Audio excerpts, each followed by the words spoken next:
So we're going to change in technology, go to the Mac. Speaking of technological advancements. So Diane and Isla, thanks for inviting me to be here today, and see a lot of familiar faces in the audience. Some of the stuff may be a little bit of an overlap with what Dr. Schuckman already talked about, but nevertheless, there is some new stuff here, and I hope that it's informative. So we're going to talk about the treatment and surveillance of non-muscle invasive bladder cancer, and we want to move away from the term superficial bladder cancer and really make that distinction. So as Dr. Schuckman said, the staging, when you talk about non-muscle invasive bladder cancer, is very important. TA lesions are those, obviously, that are confined to the mucosa and really account for 70% of the cases that we see in non-muscle invasive bladder cancer. T1, alternatively, is disease that's gone into the lamina propria and accounts for about 1/3 of the patients that present. So when we're talking about low-grade or TA disease, these lesions rarely progress, but they're very bothersome in the sense that they frequently recur. So 70% of patients that have low-grade TA disease will ultimately require another resection down the line. And factors that have an influence on recurrence are the fact that if it's multiple low-grade TA lesions, whether there is a recurrence of the first cystoscopic examination, the first surveillance cystoscopy. If you've had one recurrence, you're more likely to develop another recurrence down the line. And if the first lesion or the tumor size is more than 3 centimeters in size, there's a higher rate of recurrence. When we move into the high-grade TA category, these are of low incidence because high-grade and TA usually should not go together. We think of TA as being a low risk of progression, but it's the high grade that we have to be worried about. So because it's relatively rare, this usually requires a repeat TUR to really make sure that we've had the accurate staging.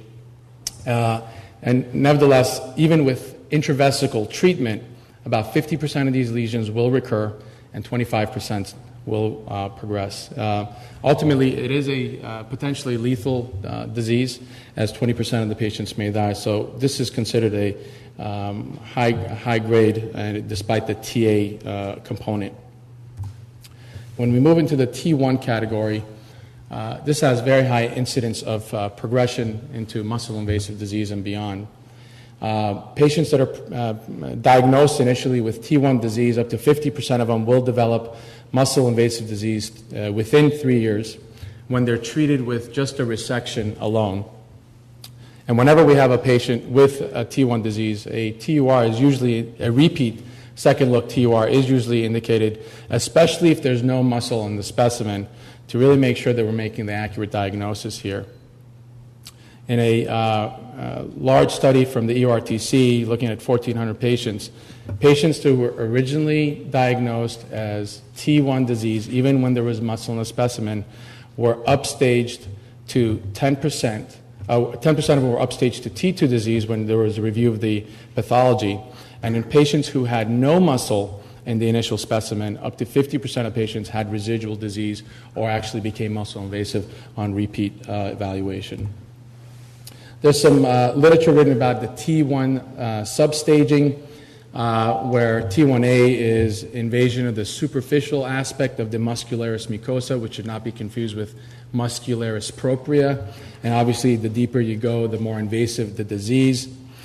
Some opponents of this substaging argue that there is inconsistency, but there have been some trials that shown when there is collaboration between the pathologist and the urologist. When you're looking at this category, up to 90% accuracy can be achieved. Carcinoma in situ, it can certainly increase the recurrence rate from about 50% to 75% when it's concomitant with TA or T1 disease. Half of patients with carcinoma in situ will ultimately progress to muscle invasive disease down the line, and about a fifth will ultimately die of metastatic disease, even if they're treated appropriately with intravesical BCG. So lifetime surveillance is the norm for all non-muscle invasive bladder cancers, but especially with carcinoma in situ, the surveillance should include some workup of the upper tracts, because there is about a 5% involvement of the upper tracts with non-muscle invasive bladder cancer. So the important factors that determine whether a patient will ultimately recur and progress. Non-muscle invasive disease characteristically will recur, and the majority will recur if they're treated by TUR alone. And factors determine whether one is destined to recur or progress. Obviously, the higher the grade, the more the risk. The deeper the stage, the increased risk. Multiple tumors that are bigger, associated with a concept of lymphovascular invasion, the presence of carcinoma in situ, and a recurrence at the first surveillance at 3 months after the initial diagnosis are all predictors of progression and recurrence. So based on some of these risk factors, Sylvester looked at a large follow-up of about 1,500 patients and risk stratified patients based on grade and stage. And there are really 3 different risk categories: low risk, intermediate risk, and high risk. And you can see in the low risk category, the chances of mortality are essentially non-existent, but very high rates of recurrence, whereas when you jump onto the high risk category, about 50% of patients will recur. It's about 15% risk of progression and about 10% risk of mortality. Okay, so people always ask, well, how do you get a biopsy? And there's a video of what a cold cup biopsy looks like. So the initial diagnosis of anyone that presents with a lesion is to have a biopsy or a TUR, because it allows for accurate histopathological assessment and also allows us to really rule out muscle invasive. Once you get a biopsy, you use a cautery probe through the cystoscope to just coagulate the area, make sure there's no bleeding. Alternatively, this is what a TUR would look like. So this is a loop. It's got some electric current running through it. And if that other video stops, maybe this one will start. But nevertheless, we get deep bites of a lesion, trying to get as deep as possible with muscle in the specimen to rule out muscle invasion. Some people have utilized laser with neonatal and YAG and holmium laser in terms of treating lesions. These are usually good for patients who've had recurrent low-grade lesions when they're not really thought to be deeply invasive. Has no difference in ultimately on recurrence, but the fact that there is no tissue for staging or grading makes it a bad use for the initial diagnosis. So the role of re-resection for T1 disease, I've alluded to this earlier. There is going to be persistent tumor in up to 30% of patients who have initial TA disease and almost 40% of patients with T1 disease. So even if the cystoscopic examination is normal, about 20% of patients will have residual cancer on a repeat resection. We talked about high-grade TA disease being a relatively rare disease entity, and only 23% of patients who were initially diagnosed as high-grade disease are actually confirmed on either review of the pathology or going back and re-resecting the site. 30% of patients who have T1 disease initially will be upstaged to T2 disease if there's no muscle in this specimen. So a second look TUR may be necessary to make an accurate assessment of the stage and also make future recommendations regarding treatment. So intravesical therapy, once you truly confirm that someone has non-muscle invasive disease, there are traditional indications of who would be an appropriate candidate to receive this. Obviously, multiple and large tumors, patients with early recurrence, anyone with high-grade disease, even in the TA category, anyone with T1 disease, the concomitant presence of carcinoma in situ or lymphovascular invasion, or if there's positive cytology after resection of all visible tumor. In terms of all the available agents out there, in the chemotherapy world, there's mitomycin, thiotepa, adriamycin, epirubicin, gemcitabine, and valrubicin. BCG is considered an immunotherapy agent along with interferon. Vitamins are not instilled intravesically, but there is some data that's shown that if you combine intravesical BCG with mega doses of vitamins, this may have an impact on tumor recurrence down the line. And buropyramine is obviously no longer available and is really put here for historical purposes. So in terms of the initial period when someone is diagnosed or gets resected with a bladder tumor, a perioperative installation, meaning during the initial resection period or the biopsy, if given in the immediate postoperative period within 24 hours, one single dose will usually reduce tumor implantation and recurrence in up to 40% of patients. There's been a number of randomized trials which have each evaluated the clinical significance of a single immediate installation, and all have shown better results in patients who have low-risk tumors. People who have intermediate or high-risk tumors usually require additional installation. So in terms of intravesical chemotherapy, and this does not include obviously BCG, when you compare intravesical chemotherapy to TUR alone, chemotherapy will prevent recurrence, but usually does not have an impact on progression. It's controversial how long and how frequently intravesical chemotherapy have to be given, and there's different regimens with different maintenance regimens as well. When comparing BCG and intravesical chemotherapy, BCG seems to be superior to thiotepa, epirubicin, and adriamycin.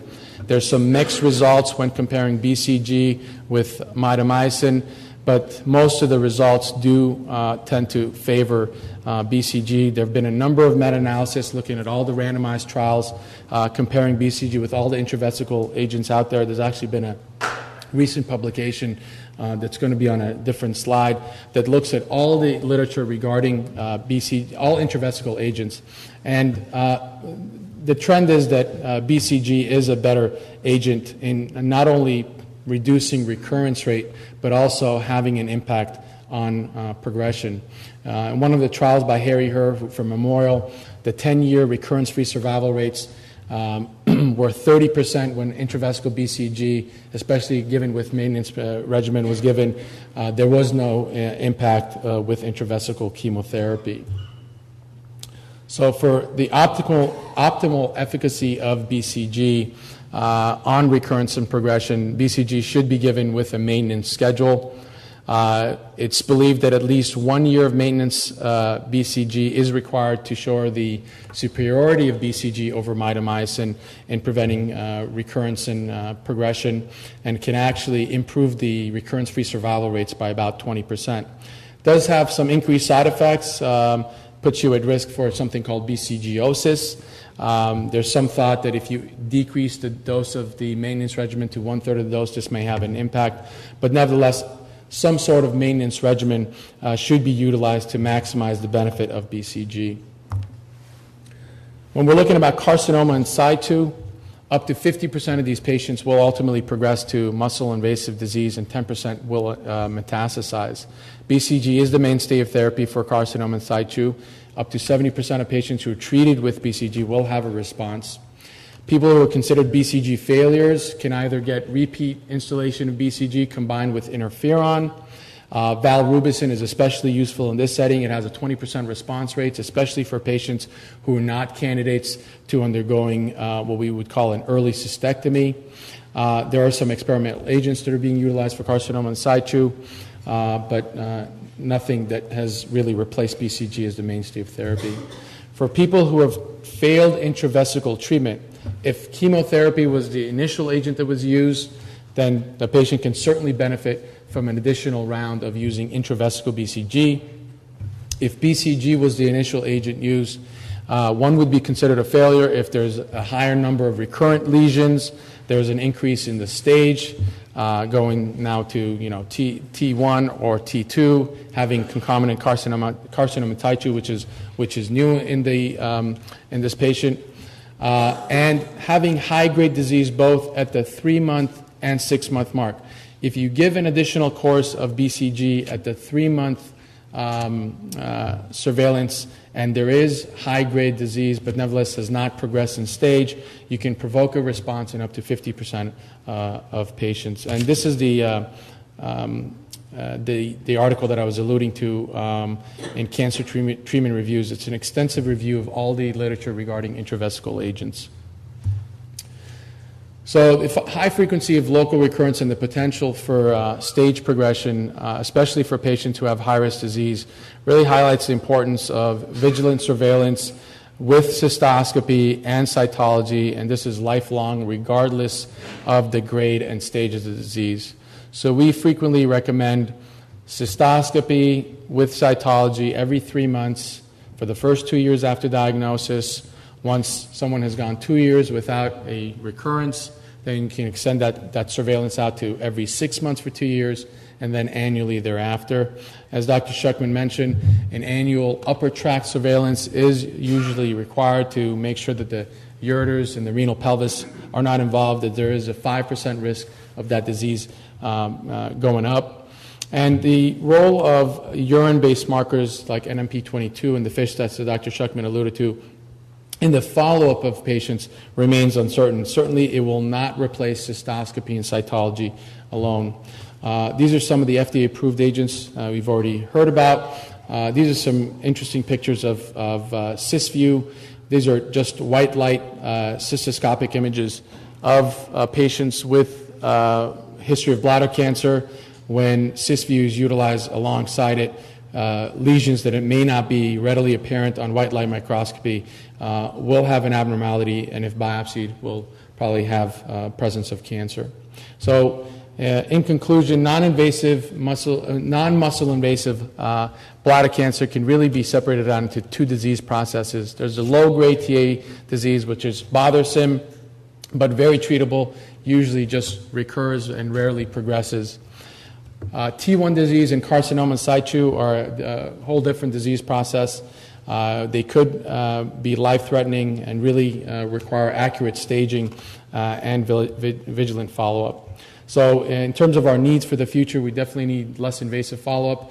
We've heard about the cost related to all this follow-up. It's extensive, and we definitely need better interventions for high-risk patients to reduce their chance of progression and recurrence. Thank you.